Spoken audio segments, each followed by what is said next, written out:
Assalamu alaikum wa rahmatullahi wa barakatuh. Commençons par une question qui a fasciné l'humanité pendant des siècles.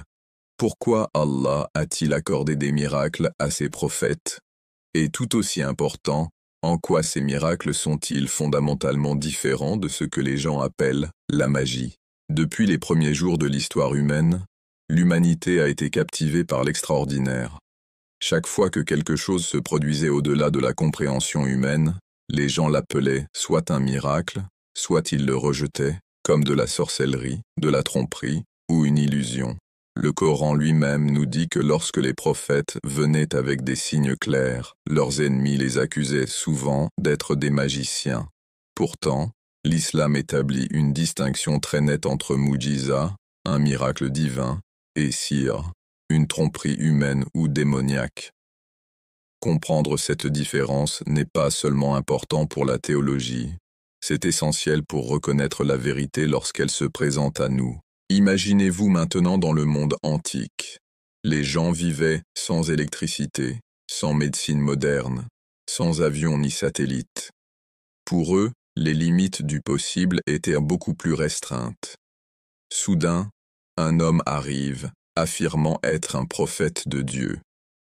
Et il accomplit un acte que personne d'autre ne peut reproduire.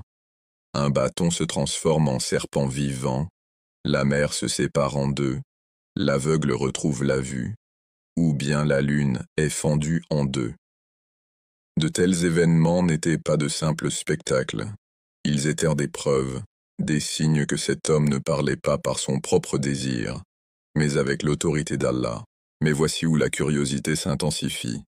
Pourquoi Allah n'a-t-il pas simplement fait croire les gens sans miracle? Pourquoi montrer des signes extraordinaires? Pourquoi permettre quelque chose qui pourrait être confondu avec de la magie? La réponse, donnée dans le Coran et la Sunna, est profonde. Les miracles ne sont pas du divertissement. Ils ont un but. Ils apparaissent au bon moment, dans le bon contexte, répondant aux défis intellectuels et spirituels de cette époque. Et contrairement à la magie, qui repose sur la manipulation et l'illusion, les miracles transforment la réalité d'une manière qu'aucun être humain ne peut reproduire. Le Coran décrit les miracles comme des ayats, des signes. Tout comme les étoiles dans le ciel guidant le voyageur la nuit, les miracles des prophètes guident l'humanité à travers l'obscurité du doute. Ils renvoient au-delà d'eux-mêmes vers Allah, la source ultime du pouvoir. Dans la sourate Al-Ankabut 29-50, le Coran dit « Ils disent, pourquoi des signes n'ont-ils pas été envoyés sur lui de la part de son Seigneur ?» Dit « Les signes ne sont qu'auprès d'Allah, et moi, je ne suis qu'un avertisseur clair. » Cet ayat nous rappelle que les miracles ne sont pas accomplis selon le désir du prophète. Ils sont donnés uniquement par Allah, dans le but de guider. Arrêtons-nous un instant et relions cela à notre monde moderne. Aujourd'hui, certains rient de l'idée d'un bâton se transformant en serpent. Avec la science et la technologie expliquant tant de choses autrefois mystérieuses, beaucoup supposent que les miracles appartiennent à une époque de superstition. Pourtant, remarquez ceci, même au XXIe siècle, l'humanité reste obsédée par le surnaturel. Les films, les séries télévisées et les romans sur la magie, les super-héros, les pouvoirs paranormaux et les phénomènes inexpliqués comptent parmi les plus populaires dans toutes les cultures. Malgré nos progrès technologiques, il existe une faim profonde dans le cœur humain pour l'extraordinaire. Pourquoi? Parce qu'au plus profond de nous-mêmes, nous savons que la vie ne se limite pas à ce que nous pouvons mesurer dans un laboratoire. Il existe des réalités au-delà de nos sens. C'est là que l'explication de l'islam devient puissante. Elle nous dit que tandis que le mensonge se déguise en illusion, la vérité se manifeste par des miracles. Là où la magie trompe, les miracles révèlent. Là où le sihir manipule la perception, la mujiza transforme la création elle-même. Pensez à Moussa, A.S., lorsqu'il jeta son bâton. Les magiciens de Pharaon firent apparaître des cordes semblables à des serpents, mais le bâton de Moussa devint réellement un serpent, et il avala ce qu'ils avaient fabriqué. Les magiciens eux-mêmes, experts dans leur domaine, comprirent immédiatement qu'il ne s'agissait pas d'un tour, C'est pourquoi ils tombèrent en sujoud et déclarèrent leur foi au Seigneur de Moussa et de Haroun. Voilà l'essence d'un miracle. Il convainc même les experts de son authenticité, car il brise les limites du pouvoir humain. Le but de commencer notre discussion par cette question, pourquoi Allah a donné des miracles à ses prophètes, et d'éveiller l'esprit. Nous n'explorons pas seulement l'histoire, nous explorons la manière dont Allah communique avec l'humanité. Chaque prophète a été envoyé avec des miracles qui parlaient directement aux gens de son époque. À une époque de médecine, Isa, Aïsien, guérissait les aveugles et les lépreux. À une époque de poésie et de fierté linguistique, le messager d'Allah, sallallahu alayhi wa sallam, reçut le Coran, inégalé dans son éloquence et sa profondeur. Ce n'était pas des merveilles aléatoires, c'étaient des réponses aux doutes de leur peuple. Et même aujourd'hui, nous continuons à voir l'impact de ces miracles. Le Coran, par exemple, a survécu aux empires. Il continue de défier l'humanité. Si vous êtes dans le doute sur ce que nous avons révélé à notre serviteur, alors produisez une sourate semblable. 14 siècles plus tard, personne n'y est parvenu. C'est pourquoi les musulmans considèrent le Coran non seulement comme une écriture, mais comme le miracle vivant et éternel de l'islam. Alors que nous commençons ce voyage dans le but des miracles, nous devrions garder 3 questions vivantes dans nos esprits. Qu'est-ce qui distingue réellement un miracle de la magie? Pourquoi Allah utilise-t-il les miracles au lieu de forcer les gens à croire? Comment les miracles continuent-ils à nous guider aujourd'hui, même à l'ère de la science et de la technologie? À la fin de cette discussion, les réponses à ces questions n'approfondiront pas seulement notre compréhension des enseignements islamiques, mais elles nous relieront également à une vérité intemporelle. Les signes d'Allah sont toujours présents, mais seuls ceux qui ont un cœur ouvert les reconnaîtront. Avançons donc. Explorons la différence entre miracles et magie, et comprenons pourquoi Allah a choisi d'accorder des miracles à ses prophètes. Choisi. Dans le langage de l'islam, le mot miracle porte un sens très précis et puissant. Linguistiquement, il vient de la racine arabe qui signifie rendre quelqu'un incapable, laisser quelqu'un impuissant. Un miracle est donc un acte si extraordinaire qu'il laisse les êtres humains incapables de l'imiter. C'est quelque chose qui dépasse les limites de la capacité humaine et qui démontre une puissance au-delà de la création. En théologie islamique, ce mot est réservé aux miracles spéciaux accordés par Allah à ses prophètes, comme signe de leur véracité. Lorsque les savants de la théologie islamique ont défini le miracle, ils l'ont expliqué en termes clairs. C'est un événement extraordinaire, au-delà de la capacité humaine, qui se produit par la volonté d'Allah, accompagné de la revendication de la prophétie et servant de preuve de la véracité de cette revendication. Chacun de ces éléments est essentiel. Si même un seul manque, il ne s'agit plus d'un miracle prophétique. Le cœur même d'un miracle est qu'il ne peut être expliqué ni reproduit par l'habileté, l'entraînement ou la connaissance humaine. Les êtres humains sont capables d'exploits extraordinaires grâce à la science, à la technologie et même à l'illusion, mais un miracle les dépasse tous. Par exemple, lorsque les gens de la cour de Pharaon virent le bâton de Moïse devenir un serpent, ils supposèrent d'abord qu'il s'agissait d'une forme de magie. Après tout, les magiciens eux-mêmes étaient maîtres de l'illusion. Mais lorsqu'ils virent que le bâton de Moïse dévora leurs cordes et leurs bâtons, qu'ils avaient fait apparaître comme des serpents, ils comprirent immédiatement qu'il ne s'agissait pas d'une tromperie humaine. C'était au-delà de leur savoir et de leur habileté. L'épreuve d'un miracle est que même les experts du domaine concerné restent sans voix. Les magiciens d'Égypte connaissaient les limites de la magie, tout comme les poètes d'Arabie connaissaient les limites de la poésie. C'est pourquoi, lorsque le Coran les mit au défi de produire ne serait-ce qu'un seul chapitre semblable, les plus grands poètes et linguistes de Quraysh furent incapables de relever le défi. Un miracle parle une langue que les gens de l'époque comprennent, mais il dépasse leur plus haute capacité. Une autre qualité essentielle d'un miracle est qu'il n'est pas sous le contrôle du prophète lui-même. Les prophètes ne peuvent pas accomplir de miracles chaque fois qu'ils le souhaitent, comme des artistes sur scène. Au contraire, Les miracles se produisent uniquement par le commandement d'Allah, au moment qu'il décrète. Cela garantit que le miracle est clairement perçu comme une intervention divine, et non comme le pouvoir du prophète en tant qu'individu. Le Coran insiste à plusieurs reprises sur ce point.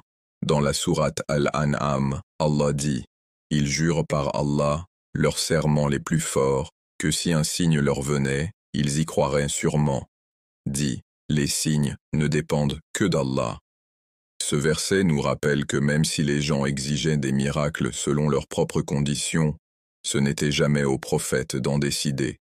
Les miracles appartiennent exclusivement à Allah, et ils apparaissent seulement lorsqu'il sait qu'ils serviront le but de la guidance.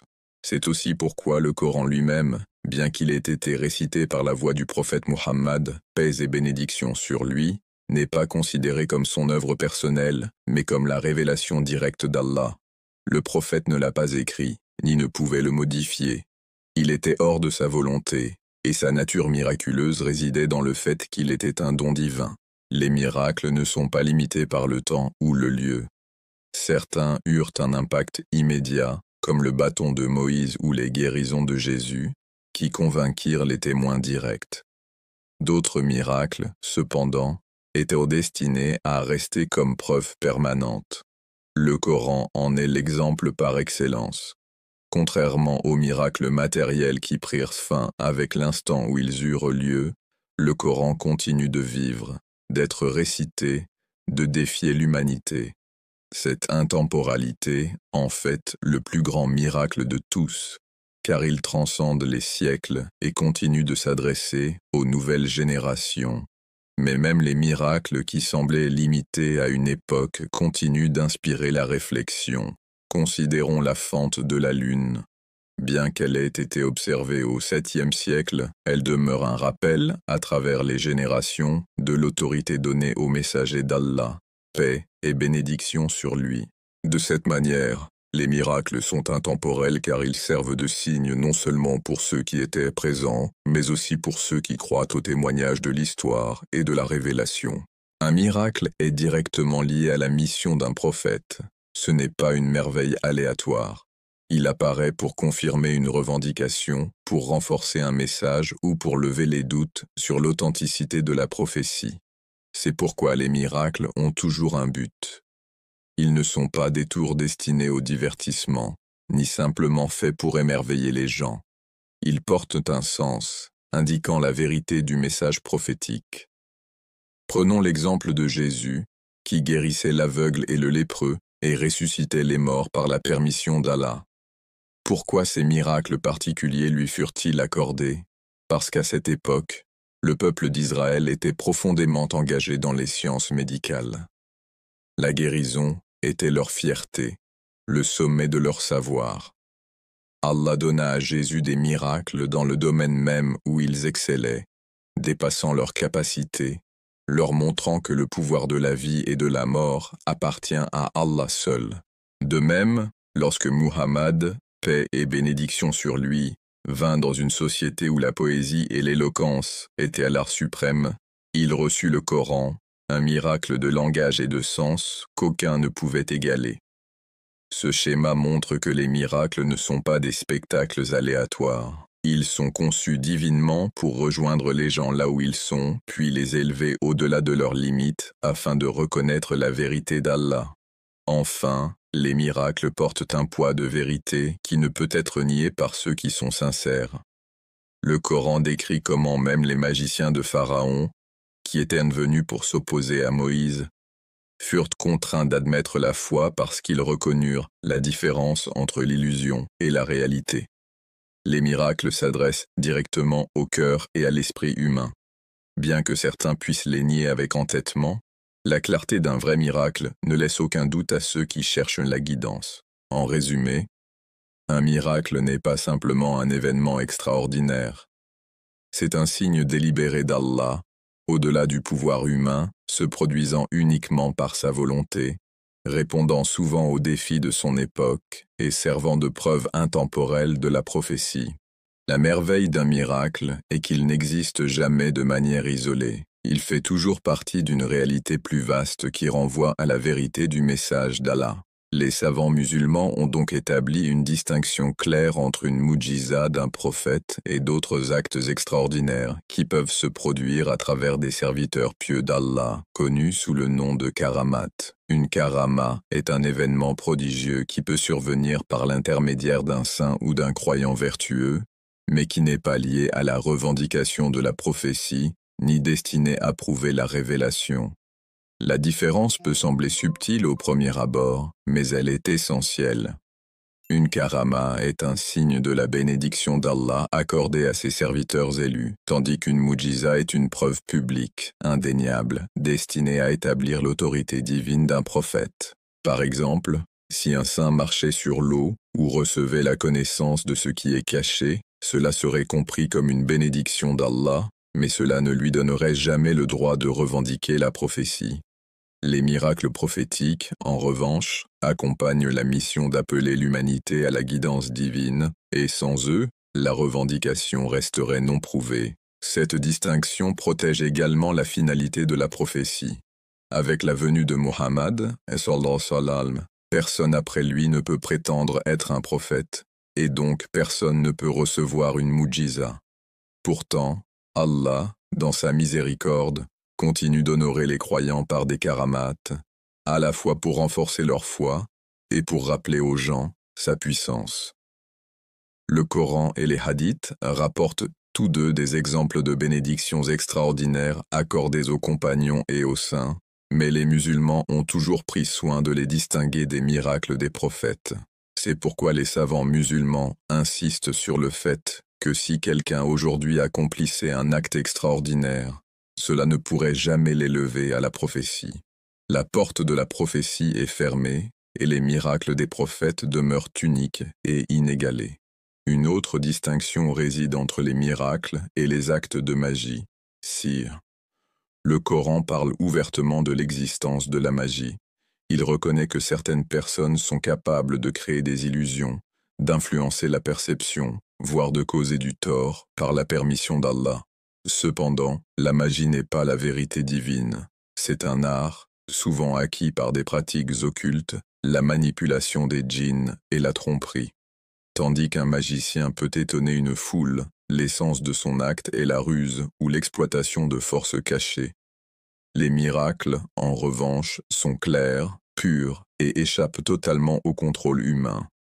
Ils ne sont jamais obtenus par des rituels secrets, ni par des pactes avec des puissances obscures. Lorsque Moussa affronta les magiciens de Pharaon, leurs cordes et leurs bâtons semblèrent bouger comme des serpents grâce à des techniques d'illusion. Mais lorsque le bâton de Moussa devint un vrai serpent et dévora leurs artifices, la différence fut indéniable.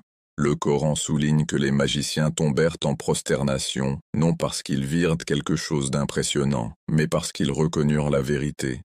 Ils savaient ce qu'était la magie, et ils savaient que l'acte de Moussa allait bien au-delà. Ceci est un point important pour le lecteur moderne.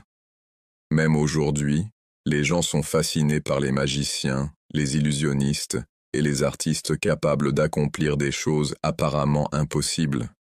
Certains croient même aux pratiques occultes ou prétendent contrôler des forces surnaturelles. Mais la perspective islamique trace une ligne ferme. Quelle que soit la force d'une illusion, elle ne s'élèvera jamais au niveau d'un miracle divin. Les miracles ne concernent ni le divertissement ni les jeux de pouvoir. Ils concernent la guidance. Ils ne reposent pas sur la prestidigitation ni sur des forces cachées, mais sur la volonté directe d'Allah se manifestant dans le monde. Comprendre cette différence approfondit également notre regard sur les miracles. Ils ne sont pas destinés à brouiller la ligne entre la vérité et le mensonge, mais à la rendre plus lumineuse. Ils clarifient la réalité de l'autorité d'Allah.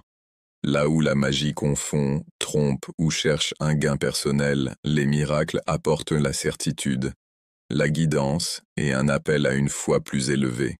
Le prophète Muhammad, sallallahu alayhi wa sallam, lui-même mit en garde contre la confusion entre les deux. Il déclara que les magiciens sont condamnés, et dans de nombreux recueils de hadiths, la magie est listée parmi les péchés destructeurs. En revanche, ces miracles, qu'il s'agisse du Coran, du fractionnement de la lune ou de l'eau jaillissant de ses doigts, furent des sources de foi et des preuves de sa mission. Une autre qualité essentielle d'une mujiza est qu'elle humilie l'arrogance humaine. L'humanité est souvent tentée de croire qu'elle contrôle le monde, que son savoir et sa technologie peuvent conquérir toutes les frontières. Mais un miracle brise cette illusion. Quand Isa ressuscita les morts, les guérisseurs de son temps durent admettre que leur science médicale était limitée. Quand le Coran défia les plus grands poètes, ils furent contraints de reconnaître les limites de leur éloquence. Chaque miracle expose la faiblesse de l'orgueil humain et rappelle la souveraineté absolue d'Allah. C'est pourquoi les savants disent que les miracles s'adressent autant à l'intellect qu'au cœur. Ils réduisent au silence l'arrogance des réalisations humaines et appellent les gens à reconnaître la véritable source de tout pouvoir. Les miracles servent également de réconfort aux croyants.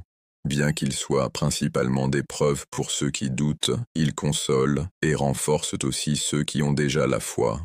Lorsque les compagnons de Rasulullah, sallallahu virent la nourriture se multiplier dans ses mains en temps de faim, ou lorsqu'ils furent témoins de l'exaucement immédiat de ses invocations, leur confiance en lui et en Allah s'approfondit. Pour eux, les miracles n'étaient pas seulement des signes destinés au débat. Ils étaient des expériences qui nourrissaient leurs âmes. Cela montre la double nature d'une mujiza. C'est à la fois une preuve pour le sceptique et une bénédiction pour le croyant. Sur le plan théologique, les miracles nous rappellent que le monde ne fonctionne pas seulement selon des lois naturelles, mais aussi selon l'ordre divin. La science nous enseigne les schémas, les causes et les effets. Mais un miracle démontre qu'Allah n'est pas lié à ces schémas. Il est le créateur de la cause et de l'effet, et il peut les suspendre ou les modifier quand il le veut. Le feu brûle. Mais quand Ibrahim fut jeté dans les flammes, Allah ordonna « Ô feu, sois fraîcheur et sécurité pour Ibrahim. » L'eau noie, mais la mer s'ouvrit pour Moussa et son peuple. La mort saisit toute vie. Et pourtant, Issa ramena les morts à la vie par la permission d'Allah. Ces exemples rappellent à l'humanité que les lois de la nature ne sont pas des maîtres absolus. Elles sont des servantes du commandement d'Allah. Pour un public moderne, ce message est particulièrement pertinent. Beaucoup de gens aujourd'hui ont du mal avec l'idée des miracles parce qu'ils mesurent tout uniquement par la possibilité scientifique. Mais la perspective islamique est que la science elle-même n'est qu'une description des habitudes d'Allah, de la manière dont il ordonne habituellement le monde. Un miracle est le moment où il choisit d'agir en dehors de cet ordre pour un but supérieur. Ce n'est pas irrationnel, et cela ne contredit pas la vérité. Cela révèle simplement une vérité plus grande. La volonté d'Allah est au-dessus de tout. En réfléchissant sur les miracles, nous sommes invités à voir la science non pas comme une ennemie de la foi, mais comme un outil humain limité, tandis que les miracles nous rappellent l'illimité. En fin de compte, une mujiza est une porte.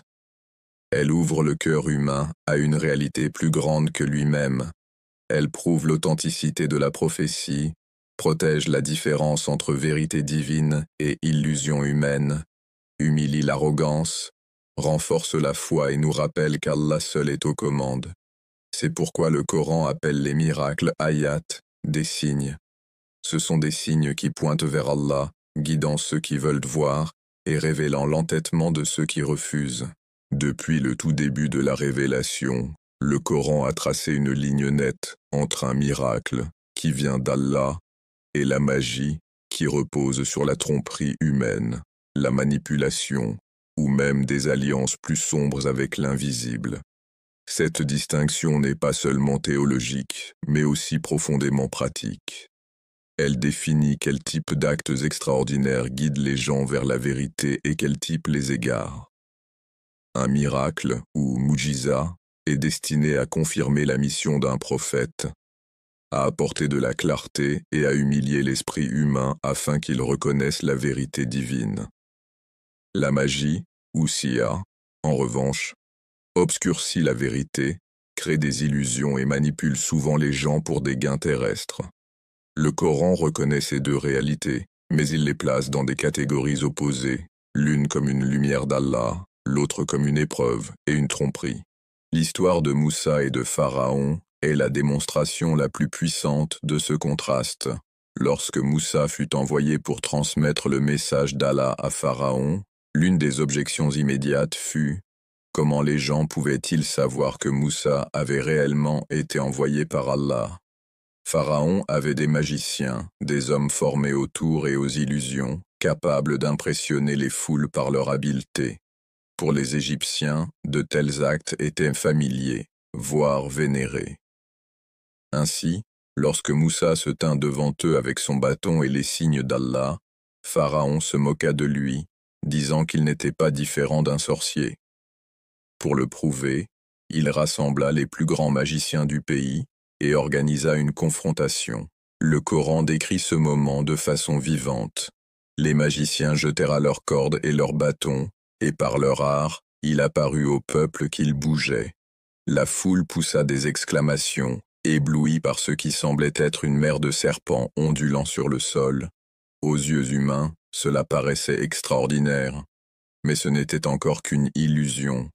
Ce n'était pas la réalité, seulement un tour de perception. Voilà l'essence de la magie. Elle trompe les sens, mais elle ne peut pas changer la vérité de la création. Puis vint le tour de Moussa. Par l'ordre d'Allah, il jeta son bâton, et celui-ci devint un vrai serpent, non une illusion, non un simple tour d'optique. Il bougea avec vie, avala les faux serpents des magiciens, et ne laissa aucun doute. Les magiciens eux-mêmes, qui étaient des maîtres dans leur art, reconnurent immédiatement la différence.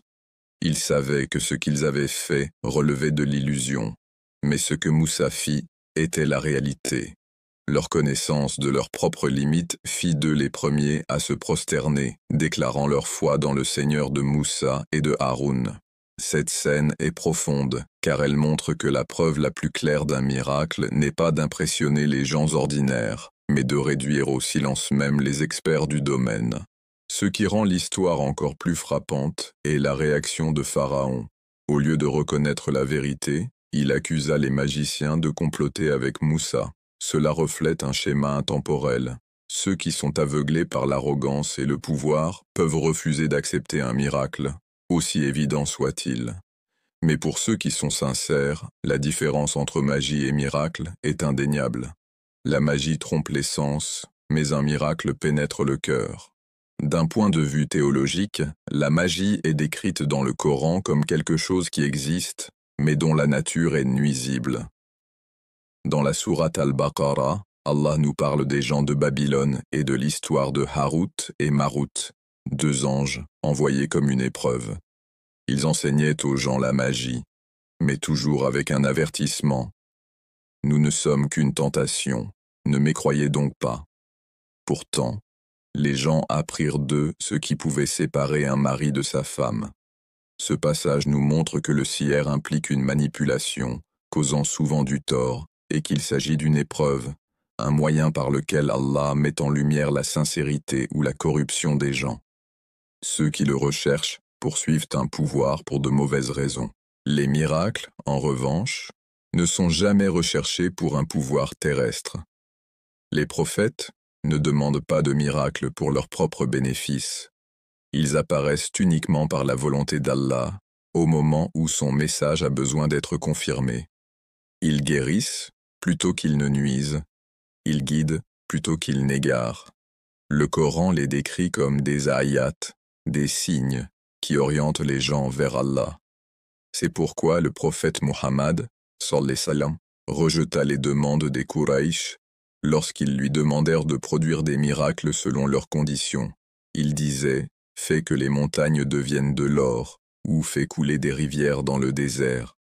Mais Allah révéla que les signes appartiennent à lui, non pour le divertissement ou le défi. Au lieu de cela, le plus grand miracle du prophète fut le Coran lui-même, une preuve vivante, une guidance et une miséricorde. Contrairement à la magie, qui éblouit un instant puis s'efface, le Coran continue de parler à travers les siècles.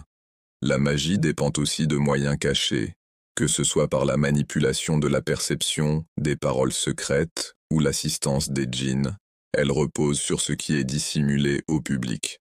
Sa force réside dans le fait de cacher la vérité. Les miracles, cependant, sont ouverts, clairs et indéniables. Ils ne nécessitent ni secret, ni ruse. Quand le feu devint fraîcheur pour Ibrahim, cela fut vu ouvertement par le peuple.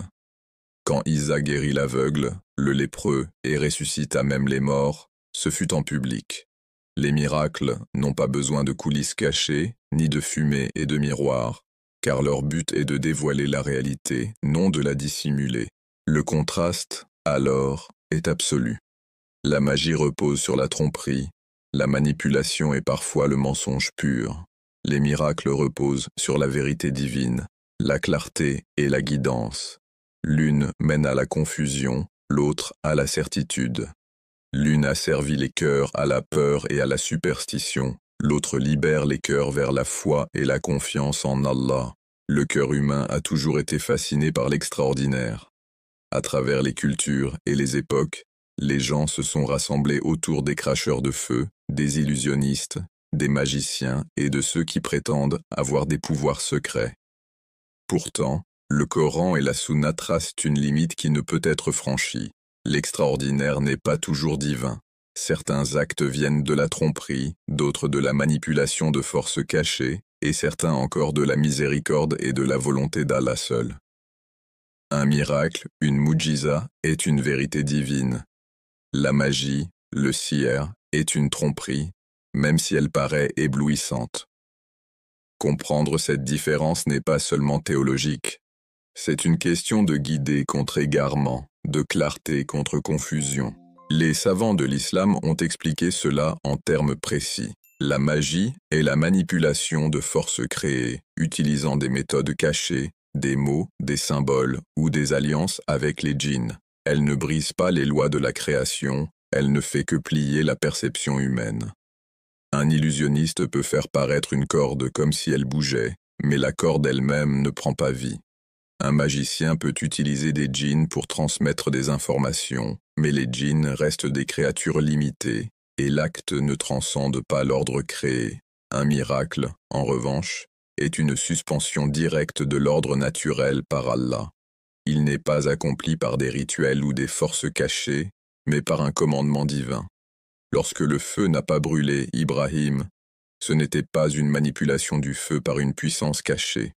C'est Allah qui a parlé à la création, ordonnant au feu lui-même de se refroidir et de protéger. Voilà l'essence d'un miracle. Il modifie la nature même de la réalité, non par des artifices, mais par la volonté du Créateur. La différence théologique devient plus claire lorsque nous regardons le but derrière ces actes. La magie est presque toujours liée à des objectifs égoïstes. L'argent, le pouvoir, le contrôle, la peur ou le divertissement. Elle prospère sur la curiosité et la vulnérabilité des gens. C'est pourquoi les magiciens, dans les temps anciens comme aujourd'hui, se présentent souvent comme mystérieux, se cachant derrière des voiles de secret. Leur art dépend du fait de maintenir les gens dans l'ignorance. Un miracle, cependant, n'a aucun but égoïste. Les prophètes n'ont pas accompli de miracle pour la richesse ou le statut. Ils ne cachaient pas leur méthode, ni ne recherchaient la gloire personnelle. Au contraire, leurs miracles étaient des signes publics destinés à guider les gens vers Allah. Quand Issa a guéri les malades, ce n'était pas pour un paiement. Quand le bâton de Moussa s'est transformé en serpent, ce n'était pas pour impressionner mais pour révéler la vérité. Cette pureté d'intention est l'un des marqueurs les plus clairs qui distinguent la vérité divine de la manipulation humaine. Le Coran lui-même reconnaît que la magie peut être convaincante. Il décrit dans la sourate Taha comment le cœur de Moussa a ressenti un instant de peur lorsque les magiciens jetèrent leurs cordes et leurs bâtons et qu'ils semblèrent ramper. Mais Allah le rassura. « N'aie pas peur, tu es le plus élevé. » Ce verset révèle deux réalités. Que les illusions peuvent être assez puissantes pour provoquer la peur, même chez un prophète, et que la vérité triomphe finalement de la tromperie. La magie peut impressionner, mais elle ne peut pas tenir face à un miracle. Le serpent de Musa a avalé les illusions, non seulement en les exposant, mais en les détruisant. Cela est symbolique de la nature de la vérité divine. Elle ne se contente pas d'éclipser le mensonge, elle le consume, ne laissant aucun doute. Dans la théologie islamique, une autre différence clé réside dans la source. La magie exige souvent des alliances avec des djinns, ou l'engagement dans un savoir interdit. C'est pourquoi le sihr est si fortement condamné dans le Coran. Il est associé à la mécréance car il implique de dépendre d'autres qu'Allah, parfois même de faire des pactes avec des êtres maléfiques. Un miracle, cependant, vient directement d'Allah sans intermédiaire. Il est pur, clair et exempt de corruption. C'est pourquoi les croyants sont avertis de ne pas chercher le sihr pour trouver des solutions, même s'il semble offrir du pouvoir. Il détourne le cœur de la reliance à Allah et l'enferme dans une dépendance à la tromperie. Les conséquences des deux sont également opposées. La magie mène à la confusion, à la division et souvent au mal. Le Coran, dans la sourate Al-Baqarah, explique que les gens utilisaient la magie pour séparer l'époux de l'épouse, causant discorde et douleur. Son fruit est la corruption. Les miracles, en revanche, apportent guidée, guérison et unité. Les miracles de Isa ont restauré la santé et la vie. Le miracle du Coran de Muhammad continue d'unir des gens de toute race et origine. Leur fruit est la miséricorde et la lumière. Par leurs résultats aussi, nous pouvons faire la différence. La magie détruit, tandis que les miracles construisent. Pour un public moderne, cette distinction demeure. Dans le monde d'aujourd'hui, la fascination pour les illusions s'est transformée en industrie massive. De la magie de scène aux effets spéciaux hollywoodiens, en passant par la réalité virtuelle, les gens sont constamment exposés à des expériences qui brouillent le vrai et le faux. Certains tombent même dans des pratiques occultes, cherchant des pouvoirs cachés à travers des rituels, des sorts ou la divination. La clarté de l'islam sur ce sujet est une protection. Elle enseigne que, peu importe à quel point une illusion paraît convaincante, elle reste enfermée dans la création. Les seuls actes qui s'élèvent au-dessus de la création sont ceux qu'Allah choisit comme signes pour ses messagers. Lorsque les gens reconnaissent cela, ils se libèrent de l'asservissement à chaque spectacle éblouissant. Même dans la science, cette distinction résonne. La technologie d'aujourd'hui peut simuler des miracles. L'intelligence artificielle peut créer des voix, des images et même des deepfakes réalistes qui trompent l'œil. Le génie génétique peut guérir de manière qui semblait autrefois impossible. Pour certains, cela peut paraître miraculeux. Mais l'islam nous rappelle, ce ne sont pas des miracles, ce sont des découvertes humaines au sein de la création d'Allah. Elles restent limitées par les limites humaines et peuvent toujours être reproduites, expliquées ou dépassées. Un miracle, par définition, ne peut pas être reproduit. Il reste unique, sans rival, reconnu même par les experts de son époque comme quelque chose qui les dépasse. Tout comme les magiciens ont reconnu le miracle de Moussa et les poètes ont reconnu le défi du Coran, de même tout vrai miracle exposera toujours les limites de l'effort humain. Au fond, la différence entre le sihr et la mu'jiza est la différence entre le mensonge et la vérité. La magie plie la perception, nourrit l'arrogance et cherche le contrôle. Un miracle humilie la perception, détruit l'arrogance et appelle à se soumettre devant Allah. L'un est un chemin de ténèbres, l'autre de lumière. C'est pourquoi le prophète Muhammad, sallallahu alayhi wa sallam, a averti que l'une des plus grandes fitnes près de la fin des temps sera la tromperie du Dajjal, qui utilisera des illusions et de faux prodiges pour tromper les gens. La seule protection sera la foi, la connaissance et la reconnaissance des vrais signes d'Allah. Ceux qui comprennent la différence entre les miracles divins et la tromperie humaine ne seront pas ébranlés, peu importe combien les faux spectacles peuvent sembler éblouissants. Ainsi, un miracle n'est pas seulement une question de puissance extraordinaire, c'est une question de vérité. C'est le sceau d'Allah sur la mission d'un prophète, la lumière qui sépare la guidée de l'égarement, La magie peut captiver l'œil, mais un miracle captive l'âme. Et pour le croyant, cette différence est la clé pour reconnaître qui parle au nom d'Allah et qui ne fait que manipuler la création pour des fins mondaines. La discussion des miracles en islam ne peut pas être séparée de leur sens profond. Si plus tôt nous avons abordé ce qui rend un miracle unique, quelque chose au-delà de la puissance ordinaire, au-delà de la capacité humaine, nous devons maintenant poser la question. Pourquoi les miracles ont-ils été donnés en premier lieu? Ils n'ont jamais été aléatoires, jamais pour l'apparence, et jamais pour émerveiller sans direction. Chaque miracle avait une fonction, un rôle dans la grande mission de la prophétie, et lorsque nous regardons de près, nous voyons que chacun était comme un sceau sur la vérité, une lampe de guidée dans l'obscurité et une source de certitude pour ceux qui suivaient les messagers d'Allah. L'un des buts principaux des miracles était de prouver la prophétie. Un homme prétendant être un messager de Dieu pouvait facilement être mis en doute. En fait, chaque prophète a affronté ce même défi. Quelle preuve apportes-tu? Pourquoi devrions-nous te croire? Le miracle était la réponse directe d'Allah. C'était un signe qu'aucune compétence humaine, aucun tour de magicien, aucune connaissance de savant et aucune force mondaine ne pouvait reproduire. Il devenait l'argument ultime que cet individu ne parlait pas par imagination ou ambition, mais était choisi et soutenu par le divin. Un miracle était un sceau d'authenticité, un témoignage d'Allah lui-même disant « Voici mon serviteur », et ce qu'il dit est la vérité. L'histoire de Moussa, ASS, illustre cela de manière vivante. L'Égypte de Pharaon baignait dans les démonstrations de sorcellerie. Les illusionnistes et les magiciens étaient admirés et craints, et lorsque Musa vint avec la prétention d'être un messager de Dieu, l'épreuve immédiate était claire. Ces signes pouvaient-ils être rejetés comme simple sorcellerie? Allah donna donc à Mousa des miracles qui frappaient directement au cœur de ce contexte.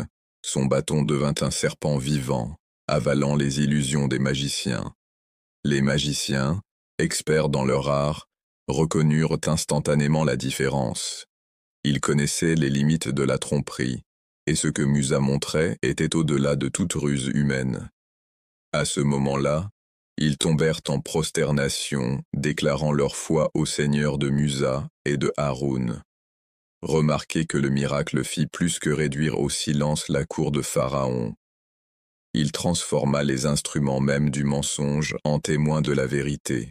Voilà le but du miracle dans sa forme la plus pure, une preuve divine qui ne laisse aucune place au déni. On retrouve la même chose dans le miracle d'Ibrahim, A16, lorsqu'il fut jeté dans un feu ardent par son peuple. Normalement, le feu consume sans pitié. Pourtant, à ce moment-là, Allah ordonna « Ô feu, sois fraîcheur et sécurité pour Ibrahim. » Les flammes ne le brûlèrent pas. Ce n'était pas seulement une démonstration de la puissance divine. C'était un signe irréfutable que la mission d'Ibrahim était réelle, qu'Allah était avec lui, et qu'aucune force humaine ne pouvait surpasser la volonté du Tout-Puissant. Pour son peuple, cela devait exposer la futilité de leurs idoles, qui ne pouvaient ni se sauver elles-mêmes, ni protéger leurs adorateurs. Lorsque nous avançons jusqu'au temps du prophète Mohammed, sallallahu alayhi wa sallam, nous trouvons la scission de la lune comme l'un des miracles physiques. Ses ennemis exigeaient un signe, et par l'ordre d'Allah, la lune fut fendue sous leurs yeux. Certains rejetèrent encore, mais ceux qui étaient sincères savaient qu'aucun homme ne pouvait commander aux cieux. Pourtant, encore plus profond fut le Coran lui-même, le miracle éternel qui prouva sa prophétie.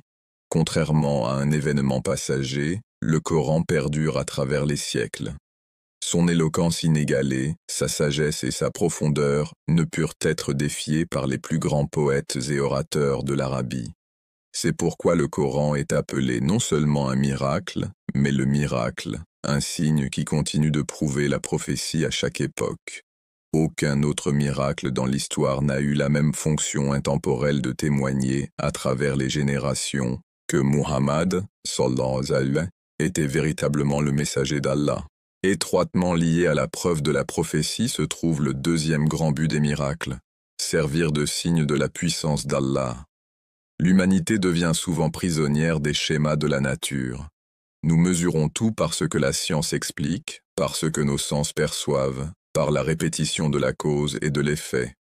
Un miracle brise ce cadre, rappelant à l'humanité qu'Allah n'est pas lié à ce qu'il a créé. Il n'est pas soumis aux lois de la nature, c'est plutôt la nature elle-même qui se soumet à lui. Quand la mer Rouge s'est fendue pour Moussa, quand l'eau a jailli d'un rocher, quand Isa a redonné la vie aux morts par la permission d'Allah, chacun de ces moments annonçait qu'Allah est le maître de l'invisible et que sa volonté ne peut être limitée. Cet aspect des miracles servait aussi à humilier les arrogants. Pharaon se croyait un dieu, pourtant il ne pouvait pas reproduire, ne serait-ce qu'une goutte du pouvoir qu'Allah montra à travers Moussa. Les Quraysh étaient fiers de leur langage, pourtant ils ne purent imiter le Coran. Les miracles révélèrent les limites du pouvoir et de la connaissance humaine, et à travers eux, Allah proclama sa propre grandeur. De cette manière, ils étaient des signes, non seulement pour ceux qui vivaient à ce moment-là, mais aussi pour toutes les générations qui liraient ou entendraient leurs histoires.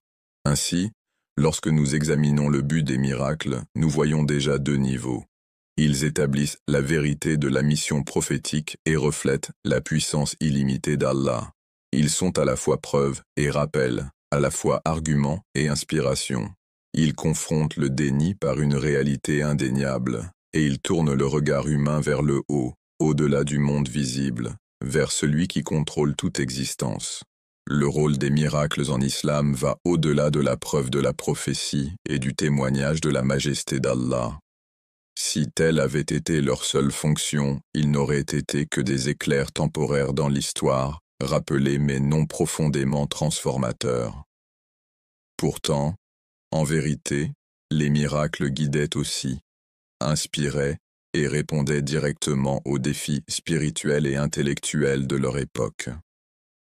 Ils étaient des preuves vivantes, adaptées aux besoins d'un peuple, fonctionnant à la fois comme une boussole pour l'humanité et une source de force pour ceux qui croyaient déjà.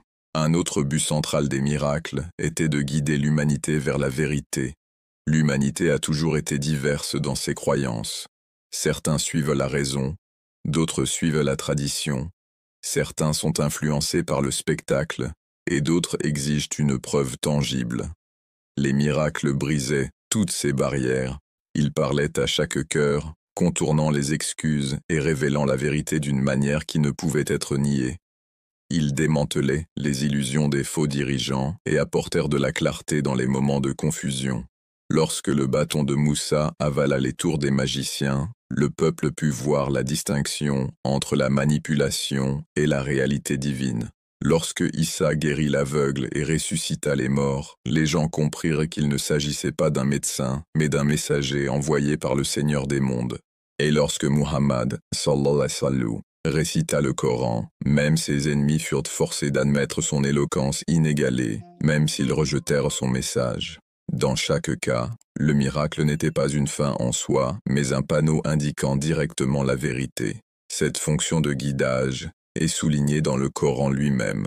Le terme « ayah », signe, est utilisé à la fois pour les miracles et pour les versets de la révélation. Tout comme les versets coraniques guident le cœur vers Allah, les miracles le font aussi, mais par l'action plutôt que par la parole. Ils agissent comme des ponts entre l'invisible et le visible, traduisant la réalité du pouvoir divin en forme tangible afin que les gens ne puissent plus se cacher derrière des excuses. Pour ceux qui cherchent vraiment, les miracles illuminent le chemin. Pour ceux qui résistent, ils lèvent le voile de l'ignorance, laissant le déni exposé comme de l'arrogance. Pourtant, les miracles n'étaient pas seulement pour les sceptiques. Ils étaient aussi destinés à renforcer la foi des croyants. Imaginez être parmi le petit groupe de disciples de Moussa, piégés entre l'armée de Pharaon et la mer. La peur et le désespoir seraient naturels. Puis, sous vos yeux, la mer se fend et un passage s'ouvre. Le miracle ne prouva pas seulement la prophétie de Moussa, il remplit les croyants de courage, d'espoir et de certitude inébranlable. Il en fut de même pour les disciples de Issa qui furent témoins de ces miracles. Leur foi s'approfondit parce qu'ils virent de leurs propres yeux que le soutien d'Allah était réel et proche. De même, les compagnons du prophète Muhammad, sallallahu alayhi wa sallam, expérimentèrent des miracles qui solidifièrent leurs convictions, depuis la multiplication de la nourriture jusqu'à l'eau qui coula de ses mains. Ces moments transformèrent la foi en certitude, yaqin, leur donnant la force de faire face à d'immenses épreuves avec patience. De cette manière, les miracles servirent de miséricorde divine. Allah n'abandonna pas ses prophètes et leurs disciples face au poids de leur mission. Il leur accorda des signes qui leur apportaient un réconfort, des signes qui leur disaient « Vous n'êtes pas seuls, je suis avec vous ». Ce renforcement psychologique et spirituel était aussi essentiel que la preuve extérieure donnée aux sceptiques. Un autre but profond des miracles était de répondre aux défis de leur époque particulière. Chaque prophète fut envoyé dans un contexte, à une époque où certaines compétences, sciences ou pratiques culturelles dominaient. Les miracles donnés à chaque prophète répondaient directement à ce contexte, rencontrant les gens sur leur propre terrain mais les surpassant d'une manière qui révélait la vérité divine. Les magiciens d'Égypte furent vaincus par le miracle de Moussa, montrant qu'aucun tour humain ne pouvait rivaliser avec le commandement d'Allah. Les miracles de Issa répondirent à l'âge de la médecine en démontrant des pouvoirs au-delà de la guérison, au-delà de la science, pointant vers le Seigneur qui donne et reprend la vie. Le miracle du prophète Muhammad, le Coran, répondit à la fierté des Arabes dans le langage, surpassant leur poésie la plus éloquente et restant inégalée depuis des siècles. Cette adaptation des miracles est en elle-même un miracle de sagesse. Elle montre qu'Allah n'envoya pas des signes déconnectés de la réalité des gens. Au contraire, il les aborda précisément dans les domaines où ils se sentaient le plus confiants, exposant les limites de leur expertise et révélant la souveraineté du divin. C'est pourquoi le Coran est appelé un miracle littéraire, Ijaz al-Quran. Il rencontra les Arabes à leur apogée dans la poésie et la rhétorique, dans une culture où le langage était le pouvoir, et il les surpassa totalement. Pourtant, contrairement aux autres miracles liés à un moment précis, le Coran perdure comme miracle pour tous les temps, pertinent même à l'ère moderne. Sa perfection linguistique, sa préservation inégalée et ses couches de sens continuent de défier et d'inspirer, et cela nous amène peut-être à l'aspect le plus réfléchi des miracles, leur guidance intemporelle, même aujourd'hui. À une époque dominée par la science et la technologie, beaucoup de gens rejettent l'idée des miracles comme des reliques du passé. Pourtant, si nous réfléchissons attentivement, les miracles demeurent profondément pertinents. Ils nous rappellent que le savoir humain, aussi avancé soit-il, a des limites. La médecine ne peut toujours pas vaincre la mort. La technologie ne peut toujours pas créer la vie à partir de rien. Les êtres humains peuvent manipuler la nature, mais ils ne peuvent pas la transcender. Les miracles nous orientent vers celui qui transcende tout, dont la volonté n'est pas limitée par la physique ou la biologie. Pour l'esprit moderne, les miracles défient l'arrogance du matérialisme et nous rappellent que le pouvoir ultime appartient seulement à Allah. Ainsi, les buts des miracles en islam étaient multiples. Prouver la vérité de la prophétie, révéler le pouvoir d'Allah, guider les chercheurs, renforcer les croyants et répondre aux défis de leur époque. Ils n'étaient pas des éclairs aléatoires mais des signes soigneusement choisis, conçus pour leur temps mais intemporels dans leur message. Ils continuent de parler à travers les siècles, nous rappelant que la vérité ne peut être confinée aux limites humaines et que le soutien d'Allah à ses messagers est toujours clair. La discussion sur le but des miracles nous conduit naturellement aux exemples les plus vivants conservés dans le Coran et la Sunna, où les vies des prophètes sont illuminées par des événements extraordinaires qui n'étaient pas seulement des manifestations de la puissance divine, mais aussi des réponses précises aux défis intellectuels, culturels et spirituels de leur époque. Lorsque nous examinons attentivement ces miracles, ils ne sont pas des manifestations surnaturelles aléatoires destinées à étonner les foules. Ce sont plutôt des signes profondément contextuels qui correspondent aux besoins du peuple et à la mission du messager. Cela devient clair lorsque l'on étudie les récits de Moussa, de Issa, et du dernier messager, Rasulullah, sallallahu alayhi wa sallam, chacun d'eux ayant été envoyé avec des miracles qui parlaient directement à l'environnement dans lequel ils vivaient et aux doutes que portait leur peuple. L'histoire de Moussa, ASS, est l'une des plus détaillées dans le Coran, et elle contient certains des miracles les plus frappants jamais observés par l'humanité. Lorsque Allah ordonna à Moussa de confronter Pharaon, le tyran d'Égypte, Moussa reçut 2 signes qui constituèrent des preuves indéniables du soutien divin. Son bâton se transformant en un serpent vivant est l'un des miracles les plus répétés dans le Coran. Pour son peuple, ce n'était pas seulement un spectacle. C'était un défi lancé aux magiciens d'Égypte, car la magie était considérée comme l'un des arts les plus élevés de cette civilisation. Lorsque les magiciens lancèrent leurs cordes et leurs bâtons, les illusions apparurent comme des serpents rampant sur le sol. Mais lorsque Moussa jeta son bâton par ordre d'Allah, il se transforma en un vrai serpent, avalant toutes les fausses créations des magiciens. À ce moment, les magiciens réalisèrent la différence entre le sir et le mujiza. Leurs illusions dépendèrent de la tromperie et de la manipulation de la perception, tandis que le miracle de Moussa était une réalité au-delà du pouvoir humain. Leur prosternation immédiate et leur acceptation de la vérité constituent un témoignage puissant du fait que les miracles sont destinés à guider le cœur du sincère. Le miracle de Moussa n'était pas seulement pour Pharaon, mais pour les magiciens, considérés comme des experts dans leur domaine, et ils reconnurent instantanément qu'aucun art humain ne pouvait rivaliser avec ce qu'ils avaient vu. Les miracles de Moussa se poursuivirent au-delà du palais de Pharaon. Lorsqu'il conduisit les enfants d'Israël hors d'Égypte, la mer fut fendue par ordre d'Allah. Cet événement est l'un des miracles les plus époustouflants de toute l'Écriture. Un signe de délivrance pour les opprimés et de destruction pour les arrogants.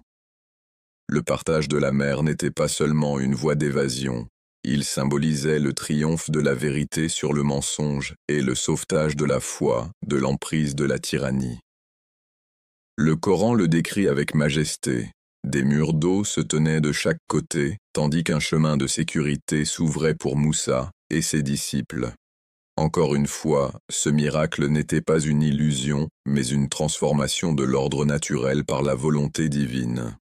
Pharaon et ses armées, dans leur arrogance, poursuivirent les croyants dans la mer pour finalement être noyés, scellant le destin de l'oppression avec un rappel puissant pour toutes les générations.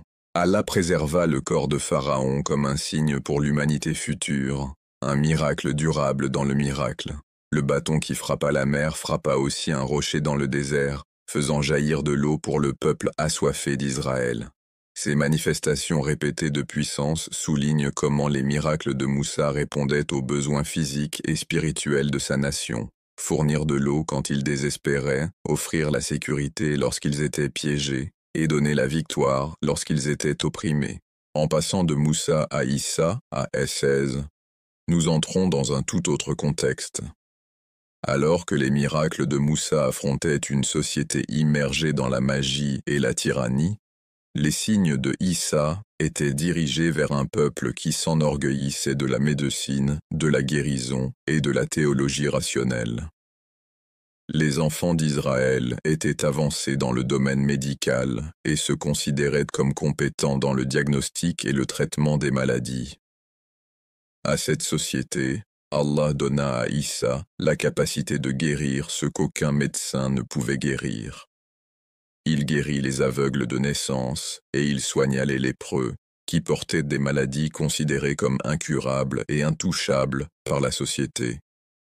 Le Coran rapporte que Issa déclara avoir accompli ces miracles bi-idni Allah, par la permission d'Allah, soulignant qu'il ne s'agissait pas d'une compétence humaine, mais d'une intervention divine. Chaque guérison était un message.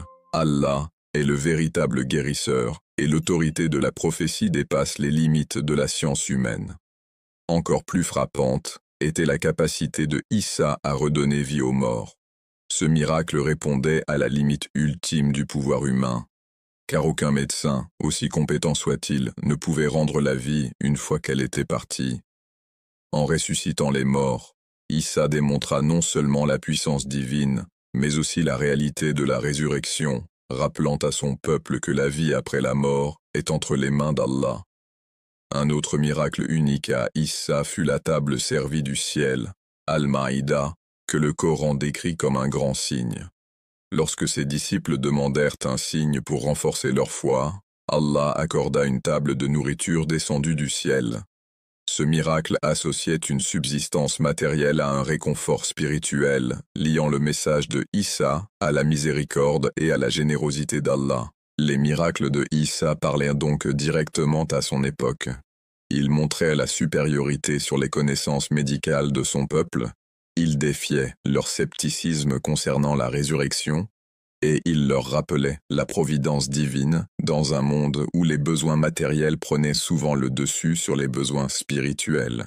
Le dernier messager, Rasulullah sallallahu alayhi wa sallam, vint à une époque et dans un lieu où la poésie, le langage et l'éloquence constituaient la plus grande fierté des Arabes.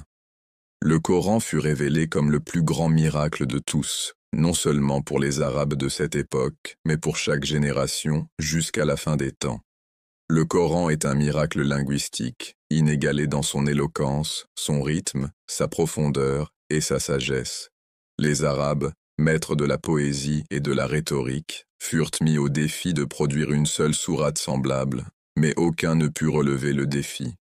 Le Coran ne se contentait pas de parler avec beauté mais transmettait aussi des vérités, des lois, des prophéties et des directives qui transformèrent la société.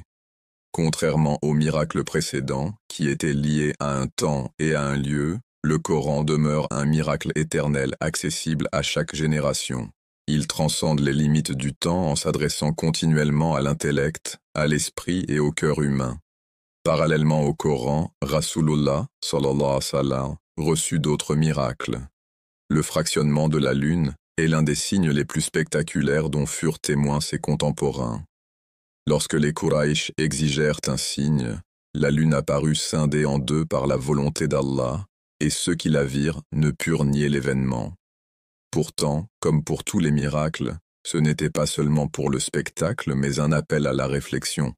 Si la lune, le corps céleste le plus constant de leur ciel nocturne, pouvait être fendu, alors sûrement leur cœur endurci pouvait aussi être transformé. L'événement de l'Isra et du Mirage fut un autre miracle incomparable, où Rasulullah sallallahu alayhi wa sallam fut emmené de nuit de la Mecque à Jérusalem, puis s'éleva à travers les cieux, rencontrant les prophètes précédents et se tenant en présence d'Allah. Ce voyage incarnait la connexion entre le terrestre et le céleste, unissant l'héritage de tous les prophètes et affirmant la centralité de l'adoration, car le don de la prière, Salah, fut accordé lors de cette ascension. Pour ses compagnons, ce fut une source de foi et de réconfort, tandis que pour d'autres, ce fut une épreuve de croyance. L'Isra et le Mirage démontrèrent que le messager n'était pas limité par les contraintes du monde et que sa mission transcendait l'espace et le temps. Ces miracles, qu'il s'agisse du bâton de Moussa, des guérisons de Issa ou du Coran de Muhammad, en sallallahu salam, partagent un principe unificateur. Chacun était adapté à l'environnement, à l'intellect et aux défis du peuple de l'époque. Allah n'envoie pas de signes déconnectés. Il envoie le signe précis nécessaire pour guider les cœurs. Les magiciens pouvaient apprécier la différence entre illusion et vérité. Les médecins pouvaient reconnaître une guérison au-delà de leurs compétences, et les poètes pouvaient constater l'éclat inégalé de la révélation. Dans chaque cas, les miracles étaient des réponses adaptées qui exposaient l'orgueil illusoire des réalisations humaines et ramenaient les gens à la source de toute puissance, Allah. Lorsque tous ces exemples sont reliés, un schéma devient clair. Les miracles en islam ne sont pas destinés au divertissement, ni des merveilles arbitraires dispersées dans l'histoire. Ce sont des signes ayant un but, des interventions ciblées qui démontrent l'autorité divine tout en répondant simultanément aux courants intellectuels et spirituels de l'époque. Pour Moussa, le miracle détruisit l'illusion de la magie et libéra un peuple de la tyrannie. Pour Issa, les miracles confirmèrent la réalité de la guérison divine et de la résurrection, s'adressant à un peuple absorbé par la médecine et la philosophie. Pour Rasulullah, sallallahu, le Coran demeura une preuve intemporelle, qui continue de défier l'intellect humain, apportant guidance et inspiration jusqu'à la fin des temps.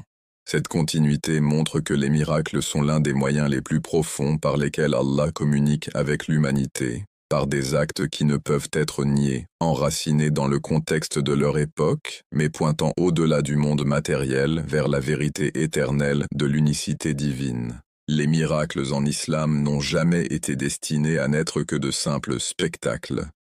Ils n'étaient jamais censés fonctionner comme un divertissement magique ou des tours qui ne provoquaient qu'un étonnement sans substance. Au contraire, leur essence même était enracinée dans la guidance. Une intervention divine destinée à conduire le cœur humain vers la reconnaissance de l'unicité d'Allah et la vérité des prophètes. Ce point fondamental est souligné à maintes reprises dans le Coran. Les miracles sont des ayats, des signes, des repères le long de la route de la vie qui dirigent les gens loin de l'erreur et de nouveau vers la vérité. Pourtant, en même temps, le Coran montre également que le fait de voir un miracle ne contraignait pas automatiquement à la foi. L'être humain conserve son libre arbitre, et bien que les miracles éclairent le chemin, ils ne forcent pas une personne à y marcher. Cet équilibre entre la guidance et le libre choix est au cœur de la philosophie des miracles en islam. Lorsque nous examinons les récits des prophètes, nous voyons que les miracles apparaissaient souvent à des moments de doute, de rejet ou de défi. Ils n'étaient pas des manifestations aléatoires de puissance divine, mais des réponses aux prières des prophètes, aux exigences des mécréants, ou des signes de miséricorde pour les croyants qui avaient besoin d'être rassurés. Considérons l'histoire de Moussa, devant la cour de Pharaon. Les magiciens avaient été rassemblés, et le peuple s'était réuni pour assister à un affrontement. Pour Pharaon, c'était l'occasion d'humilier Moussa et de prouver sa supériorité. Mais lorsque le bâton de Moussa se transforma en un serpent vivant et dévora les illusions des magiciens, l'effet fut immédiat et profond. Ces mêmes magiciens, venus en adversaires, tombèrent en prosternation, déclarant leur foi dans le Seigneur de Moussa et de Haroun. Cette histoire met en évidence le but des miracles. Il n'était pas seulement une réfutation de l'arrogance de Pharaon, mais aussi une guidance directe pour ceux qui étaient présents. Les magiciens, experts dans leur domaine, reconnurent instantanément la différence entre l'illusion et la réalité. Leur conversion ne reposait pas sur un étonnement aveugle, mais sur une reconnaissance éclairée de la vérité divine. Un autre exemple de guidance à travers les miracles se trouve dans l'histoire de Isa, AIS. Le Coran décrit sa capacité à guérir les aveugles, à soigner les lépreux et même à ressusciter les morts. Pour les gens qui l'entouraient, ces miracles étaient des signes qu'Isa n'était pas un homme ordinaire, mais un prophète soutenu par Allah. On peut imaginer l'émerveillement des parents qui virent leur enfant aveugle soudain capable de voir, ou les familles endeuillées qui assistèrent au retour à la vie de leurs proches par le toucher de Isa. Ces moments de guérison miraculeuse étaient plus que des cures physiques, ils étaient des transformations de la foi. Pour ceux qui étaient présents, ils démontraient la miséricorde et la puissance d'Allah, d'une manière qui perçait à travers la coquille dure du scepticisme. Beaucoup de ceux qui virent les miracles de Isa en vinrent à croire à son message, réalisant que de tels actes ne pouvaient jamais être accomplis par une compétence humaine ou une supercherie. La guidance passait par le miracle parce qu'il atteignait le cœur par une preuve indéniable de la présence d'Allah. Pourtant, le Coran précise également que les miracles n'étaient pas des preuves irrésistibles qui éliminaient tout doute. Beaucoup continuèrent à rejeter la vérité, même après avoir été témoins des signes les plus étonnants. Le partage de la mer devant Moussa, par exemple, sauva les enfants d'Israël et détruisit l'armée de Pharaon, mais plus tard beaucoup parmi ces mêmes gens tombèrent dans la désobéissance et l'idolâtrie, adorant le veau d'or malgré le miracle qu'ils avaient vu de leurs propres yeux. Cela montre que les miracles sont un moyen de guidance, mais qu'ils n'annulent pas le libre arbitre.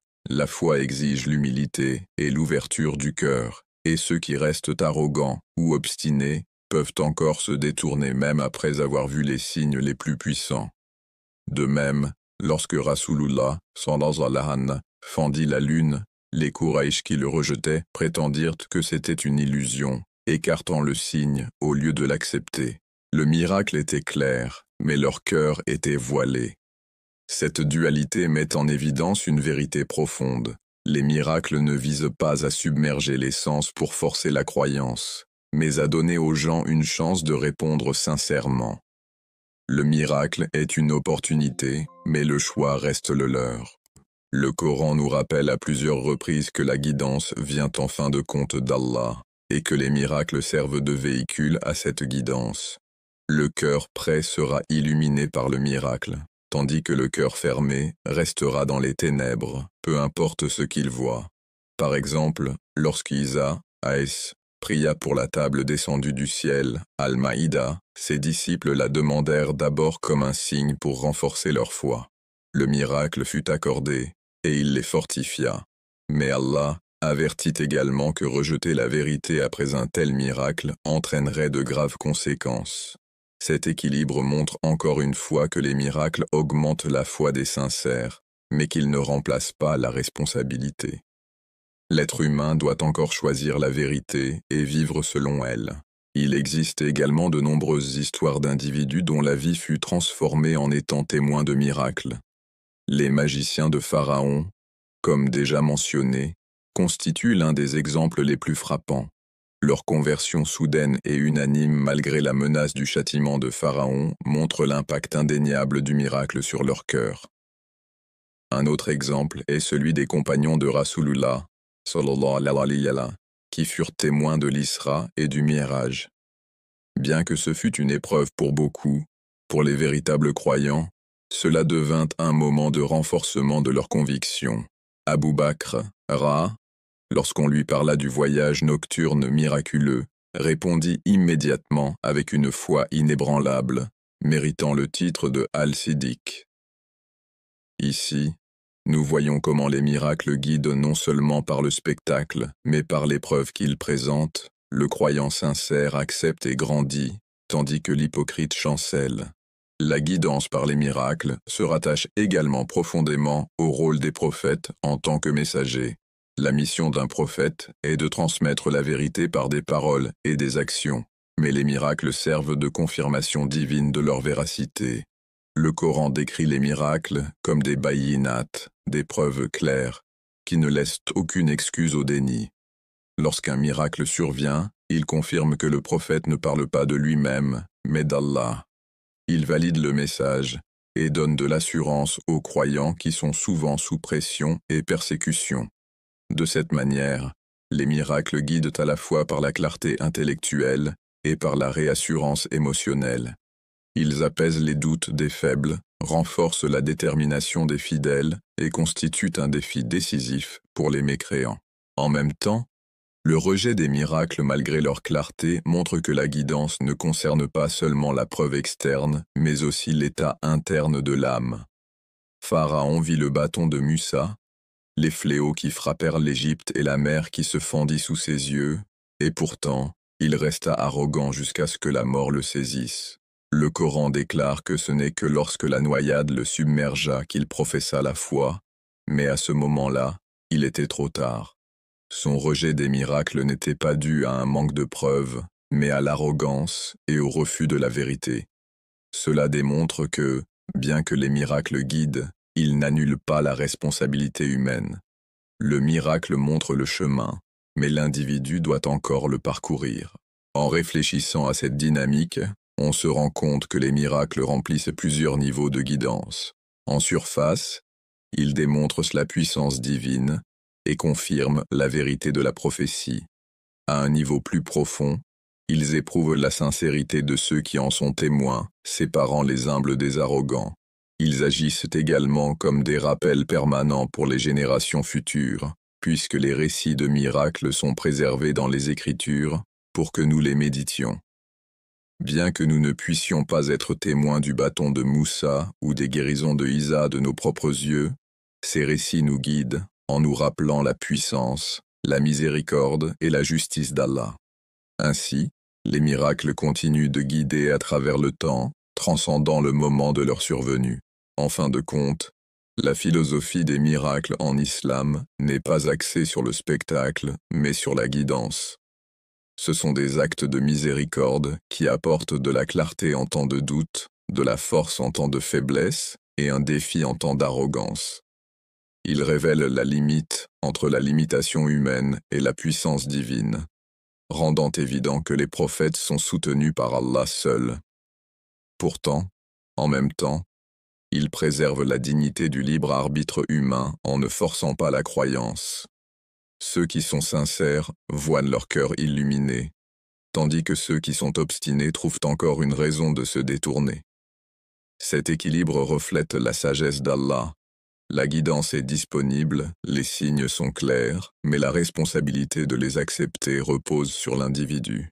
Depuis les premiers jours de la révélation jusqu'à ce moment même, le miracle le plus durable en islam a été le Coran lui-même.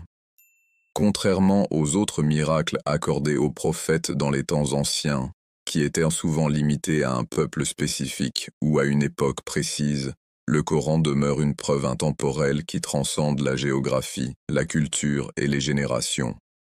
Ce n'est pas seulement un livre de guidance, c'est un miracle toujours vivant, préservé dans sa langue, sa structure et sa profondeur, défiant l'humanité à travers les siècles de produire quelque chose de semblable.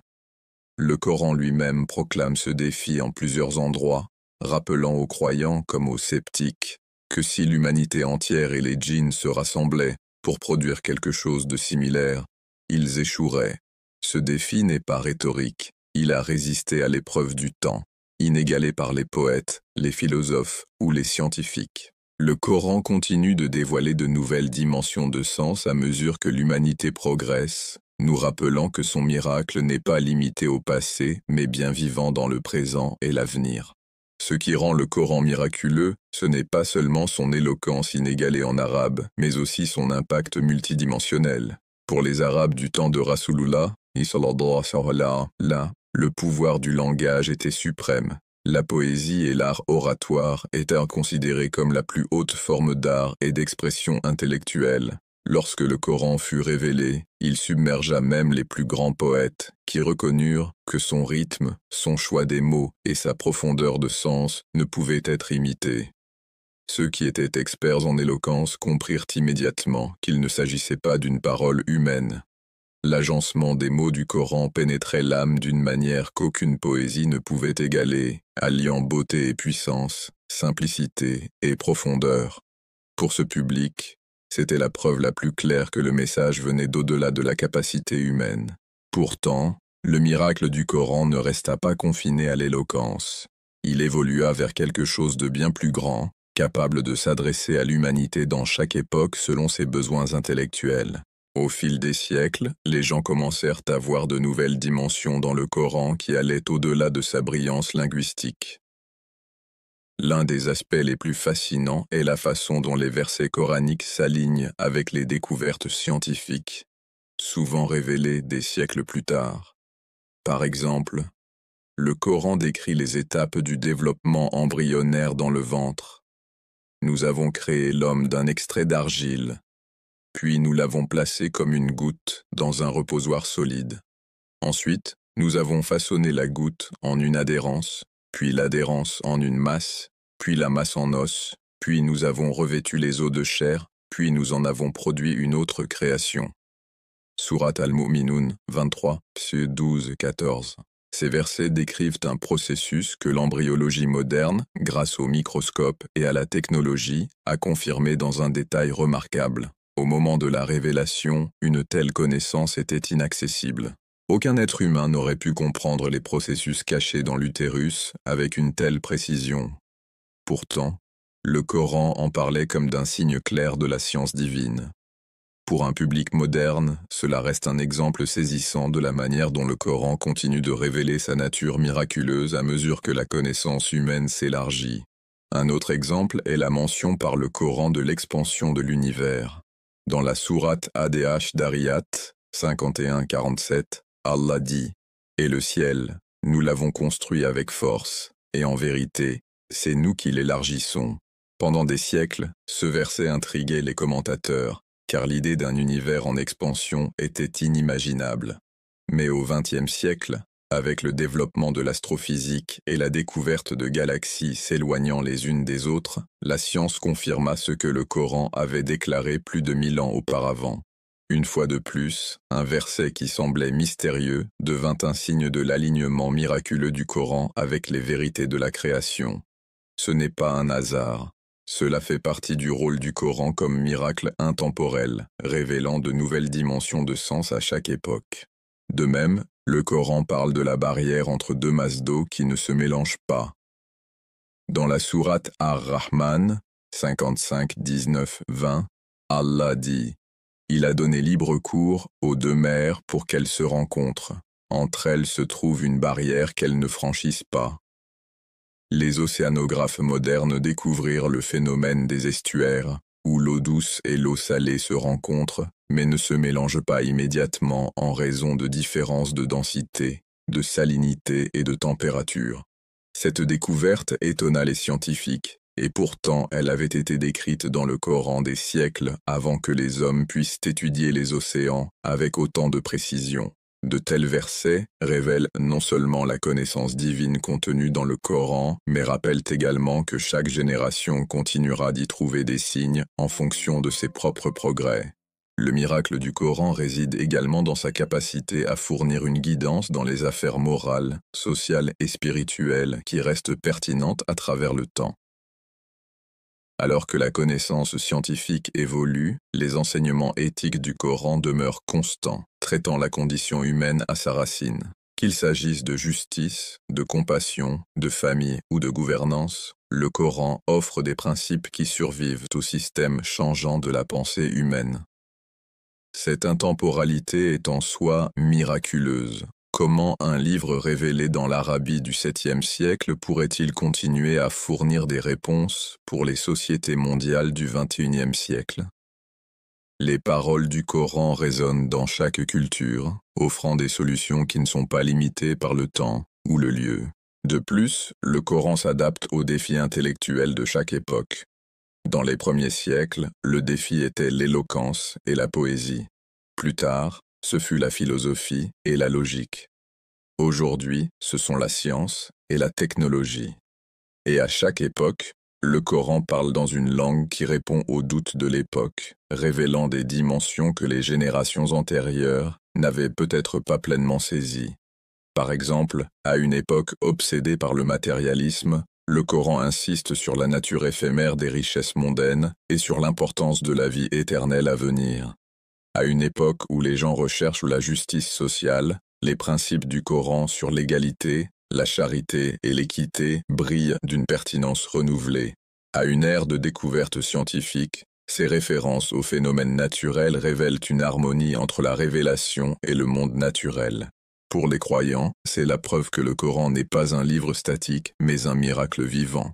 Ces versets ne changent pas, mais la compréhension humaine évolue, et à chaque nouvel horizon, la vérité du Coran devient plus évidente. C'est pourquoi les musulmans, à travers les siècles, ont considéré le Coran non seulement comme un guide, mais aussi comme une preuve directe de l'existence et de la sagesse d'Allah. Il met les sceptiques au défi non seulement par son éloquence inégalée, mais aussi par sa capacité à rester frais et significatif à travers le temps. En y réfléchissant, on se rend compte que le miracle du Coran est sans pareil dans toute l'histoire humaine. Tandis que le bâton de Musa, les guérisons de Isa et la fente de la lune furent puissants et indéniables, ils étaient limités dans le temps et l'espace, uniquement témoins de ceux qui étaient présents. Le Coran, en revanche, est accessible à quiconque choisit de le lire, de méditer et de réfléchir à ses signes. Son miracle est continu, disponible pour être examiné par chaque génération, que ce soit par l'analyse linguistique, l'exploration scientifique ou l'expérience spirituelle personnelle. Cet aspect universel fait partie de ce qui en fait le plus grand miracle, un miracle qui continue de guider des millions et qui reste sans égal, même à mesure que la connaissance humaine s'élargit. En réfléchissant au rôle du Coran comme miracle éternel, nous voyons également comment il établit les bases de la compréhension des miracles dans un contexte moderne. Le monde d'aujourd'hui est rempli d'avancées scientifiques, de puissance technologique et de pensée rationaliste. Beaucoup supposent que les miracles sont des reliques du passé, sans pertinence dans un monde où la science fournit des explications à tant de phénomènes. Pourtant, le Coran continue de se dresser comme un rappel que la vérité divine transcende les limites humaines. Il comble le fossé entre foi et savoir, nous rappelant que plus nous apprenons sur l'univers, plus nous sommes ramenés à son Créateur. Pour un public moderne, c'est peut-être l'aspect le plus puissant du miracle du Coran. Il nous invite à explorer, à réfléchir, à questionner, et ce faisant, à trouver Allah. À travers l'histoire islamique, une question naturelle s'est toujours posée. Si le Coran est le miracle intemporel, et si les grands miracles des prophètes du passé appartiennent à leur époque, les miracles se produisent-ils encore aujourd'hui? La réponse dans la tradition islamique est nuancée. D'un côté, le Coran est mis en avant comme le miracle final et éternel accordé au dernier prophète, Muhammad, sallallahu alayhi, de sorte qu'il n'y a plus besoin d'une nouvelle manifestation miraculeuse pour prouver la prophétie. Mais d'un autre côté, les croyants reconnaissent également l'existence des karamats, des actes extraordinaires accordés aux awliya, amis d'Allah, qui servent de signe de la miséricorde d'Allah et de rappel de sa présence. Ceux-ci ne sont pas les mêmes que les mu'jizat, car ils ne constituent pas des preuves de prophétie, mais ils sont néanmoins des manifestations remarquables qui continuent d'affermir la foi à l'époque moderne. Des récits de karamat se retrouvent dans la vie d'innombrables savants, saints et croyants ordinaires à travers les siècles. Un wali peut recevoir la connaissance de ce qui est caché, la capacité d'aider les autres de manière miraculeuse, ou une protection contre le danger dans des circonstances extraordinaires. Ces moments ne sont jamais destinés à l'ostentation ou au spectacle, mais ils rappellent à la communauté que la puissance d'Allah n'est pas limitée au passé. De tels récits circulent encore aujourd'hui. Les croyants parlent de prières exaucées d'une manière qui défie la logique ordinaire, de protection lors de situations proches de la mort, ou de rêves qui donnent une orientation confirmée ensuite dans la réalité. Pour les sceptiques, cela peut sembler des coïncidences, mais pour ceux qui ont la foi, ce sont des échos doux de la tradition miraculeuse, des signes qu'Allah reste actif dans la guidance de ses serviteurs. Même si la grandeur des miracles prophétiques du passé est achevée, cela ouvre une discussion importante dans le contexte moderne. Comment les miracles se rapportent-ils à la science? Dans le monde d'aujourd'hui, les gens sont formés à analyser les phénomènes à travers les lois scientifiques et les preuves empiriques. La science cherche des causes naturelles, des explications mesurables et des modèles répétables. Pourtant, les miracles, par leur propre définition, existent au-delà des lois ordinaires. Ils ne sont pas des contradictions de la science, mais des suspensions des lois naturelles par la volonté d'Allah. Un croyant comprend qu'Allah est celui qui a créé ces lois en premier lieu, et tout comme il les met en mouvement, il peut les modifier lorsqu'il le veut. Dans cette perspective, la science ne nie pas les miracles. Elle étudie plutôt les modèles ordinaires de la création, tandis que les miracles révèlent la souveraineté extraordinaire du Créateur.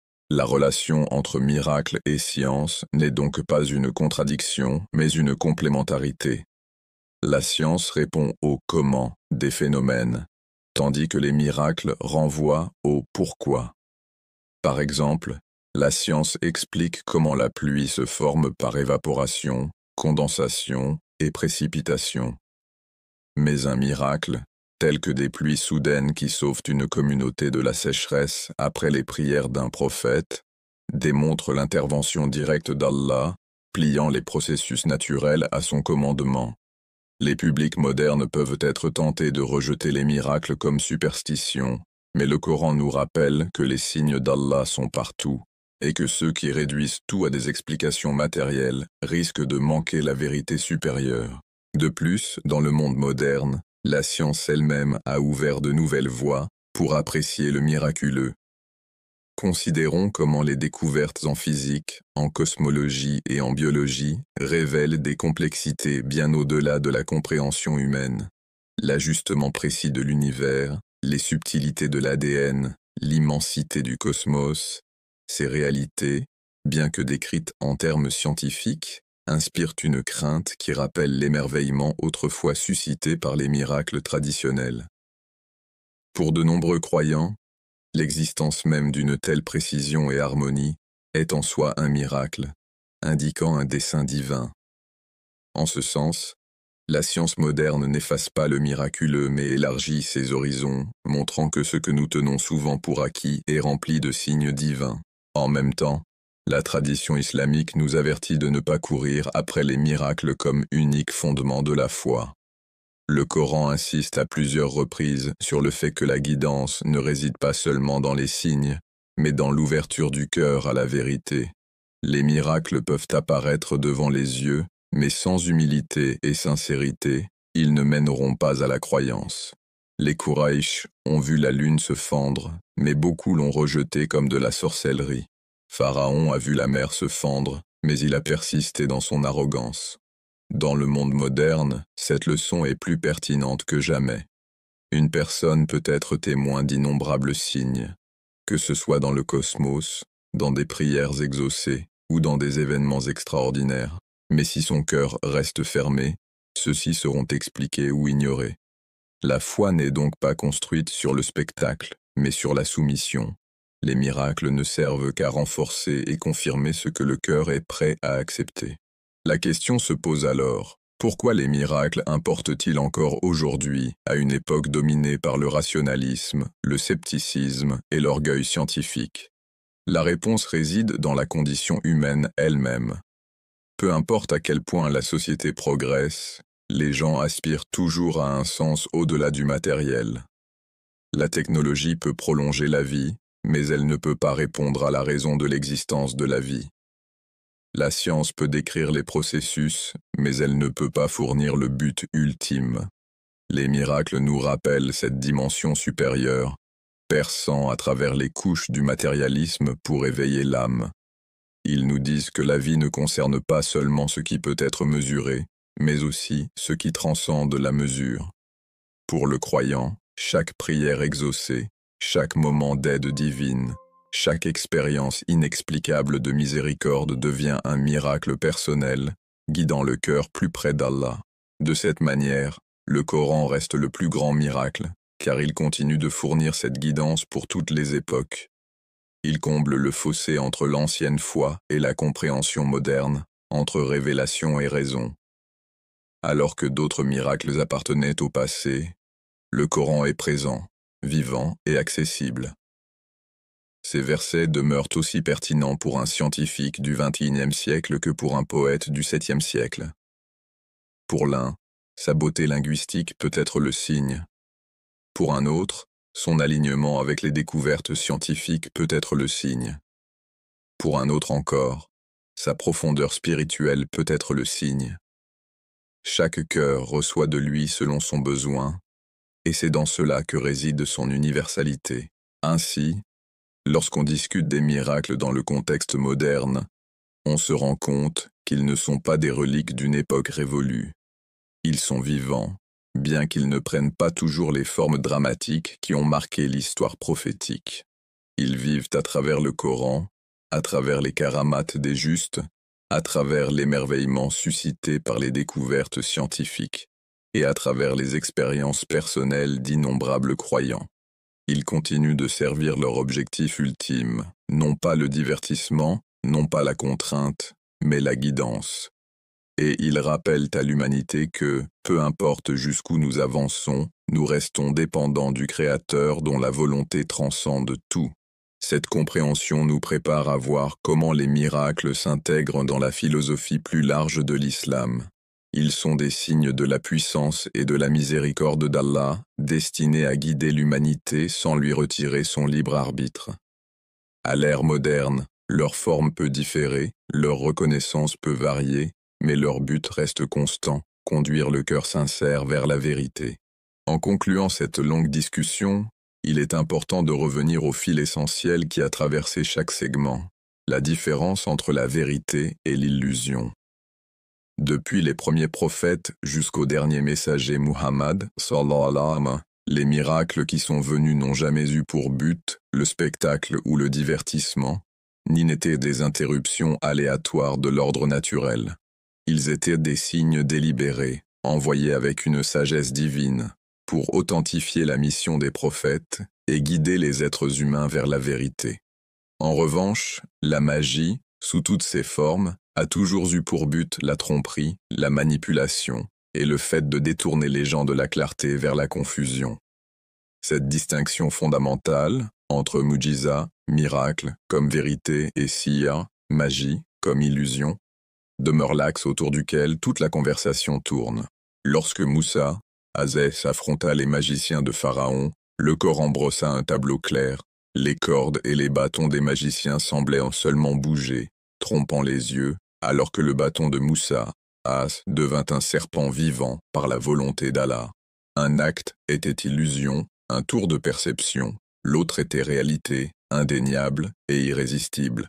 Cette différence montre que la vérité peut parfois sembler simple et même peu impressionnante au premier abord, tandis que le mensonge éblouit les yeux, mais en fin de compte, la vérité prévaut parce qu'elle vient d'Allah.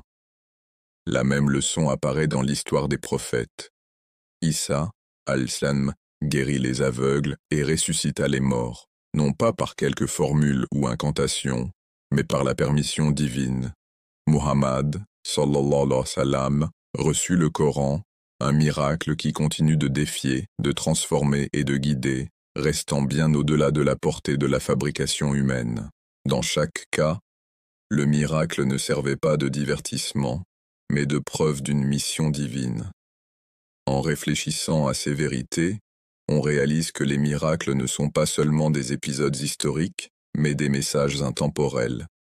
Ils nous rappellent qu'Allah est toujours au contrôle, que son soutien accompagne ses serviteurs choisis et que la guidance est disponible pour ceux qui la recherchent sincèrement. Pour les croyants, les miracles sont une source de réconfort et de force, montrant que face à une opposition écrasante, la lumière d'Allah ne peut être éteinte. Pour les sceptiques, ils sont des défis à l'arrogance et des rappels que la puissance humaine, aussi avancée soit-elle, reste limitée devant le Créateur de toutes choses.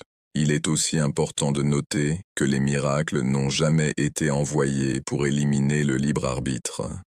Un miracle peut secouer une personne, ouvrir une fenêtre sur une autre réalité et créer une opportunité de foi. Mais en fin de compte, la décision reste dans le cœur. Le Coran mentionne souvent que même après avoir été témoins de miracles, beaucoup de gens les ont rejetés. Ce rejet n'était pas dû à un manque de preuves, mais à l'arrogance, à l'orgueil ou à l'entêtement. Cela nous enseigne que les miracles ne sont pas des sorts magiques qui forcent la croyance. Ce sont des signes qui guident ceux qui sont assez humbles pour les accepter. En revanche, la magie agit dans la direction opposée. Elle obscurcit l'esprit, manipule la perception et conduit les gens vers une dépendance fausse à d'autres forces qu'Allah.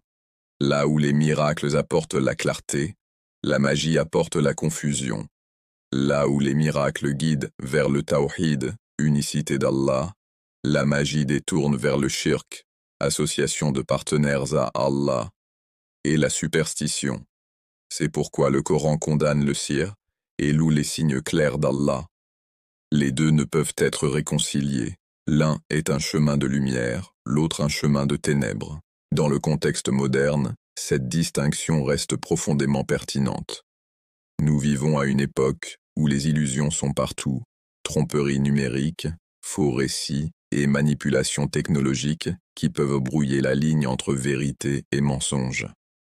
Tout comme les magiciens de Pharaon éblouissaient la foule avec leur tour, les outils actuels de désinformation et de propagande éblouissent les publics mondiaux. Pourtant, tout comme le bâton de Musa engloutit le mensonge devant lui, le miracle du Coran reste ferme, tranchant à travers la confusion avec clarté. Le Coran demeure un miracle vivant, une lumière qui expose les illusions de chaque époque. Sa préservation, son éloquence inégalée, sa sagesse profonde et sa capacité à répondre aux questions de chaque génération sont autant de preuves de son origine divine. En conclusion, on perçoit le message universel. Les miracles n'étaient jamais confinés à un seul peuple, un seul temps ou une seule culture. Ils ont été envoyés pour guider l'humanité entière. Leur fonction essentielle était de prouver la véracité des prophètes et de rappeler aux gens leur Créateur. Cette universalité signifie qu'aujourd'hui encore, bien que nous ne voyions peut-être pas la mer se fendre ou les morts ressusciter, nous vivons toujours à l'ombre d'un miracle qui s'adresse à chaque être humain, le Coran. Il parle à chaque chercheur de vérité, indépendamment de sa langue, de son époque ou de son origine. En fin de compte, l'histoire des miracles contre la magie est celle de la guidance contre l'égarement, de la lumière contre les ténèbres, de la vérité contre l'illusion. Les miracles nous orientent vers Allah, nous ancrant dans la foi et la certitude. La magie nous en éloigne, nous piégeant dans la tromperie et le mensonge. Reconnaître cette différence, c'est comprendre l'essence de la sagesse divine, qu'Allah soutient ses messagers avec des signes indéniables, et que ces signes sont toujours pour le bien des âmes humaines, jamais pour le spectacle. La conclusion donc n'est pas seulement académique, mais profondément pratique. Chaque personne doit se demander, est-ce que je poursuis des illusions, ou est-ce que je me soumets à la vérité?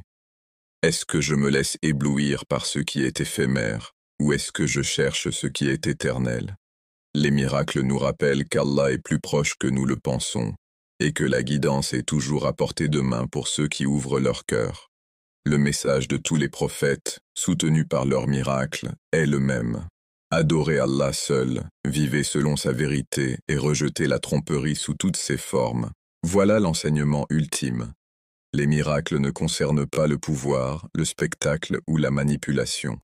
Ce sont des signes, clairs, directs et intentionnels, qui nous ramènent vers le Créateur.